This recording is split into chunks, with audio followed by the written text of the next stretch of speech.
David Cameron has held what were described as open and frank talks with the Belgian Prime Minister over his plans for EU reform. The PM met Charles Michel and other EU leaders at a summit in Brussels.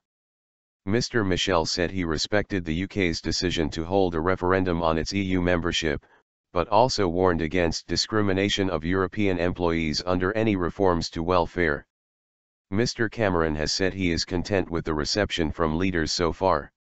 The PM, who also spoke to his counterparts from Spain, Finland, and Romania, is seeking support for his plan to renegotiate the UK's membership before holding an in-out referendum.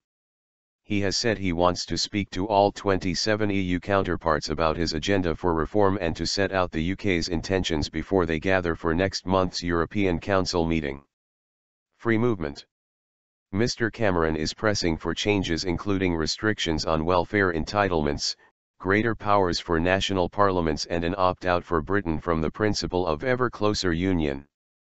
Mr. Michel's spokesman said the two leaders had held open and frank talks, with the Belgian Premier telling Mr. Cameron he did not want to see the dismantlement of the European Union.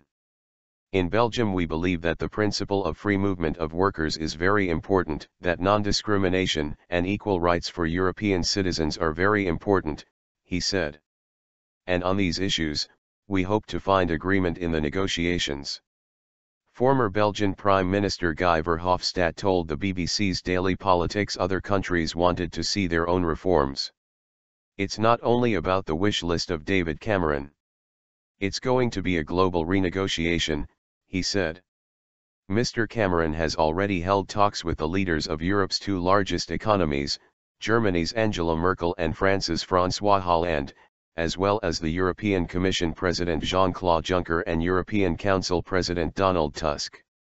Speaking as he arrived in Brussels, Mr. Cameron told reporters, "I'm content with the progress we've made so far, but the referendum will happen by the end of 2017. British officials told the BBC that the meetings were an opportunity to talk about broad objectives and the Prime Minister would stress reforms that benefit all 28 members of the EU. According to a draft communiqué of June's Council meeting which was published on Wednesday, the UK is item number 4, due to be discussed in the afternoon. Fair settlement. The meeting is seen as an early litmus test of the progress that the UK is making and where it is meeting resistance. Speaking in the City of London on Wednesday, Chancellor George Osborne said the UK had a series of clear objectives in mind, based on the principle of fairness for all EU members. He said the aim of the renegotiation was to enable Britain to be in Europe but not run by Europe. We need a settlement that recognizes that while the single currency is not for all, the single market and the European Union as a whole must work for all, he said. So among the principles we seek to establish in this renegotiation are these simple ones: fairness between the euro-ins and the euro-outs enshrined, and the integrity of the single market preserved. It's in our interests that the euro is a successful, strong currency. So we're prepared to support the eurozone as it undertakes the further integration it needs. But in return, we want a settlement between the UK and the eurozone that protects the single market and is stable, fair, and lasts. The Prime Minister's strategy was boosted on Tuesday when MPs demonstrated overwhelming support for a referendum on the UK's membership of the EU.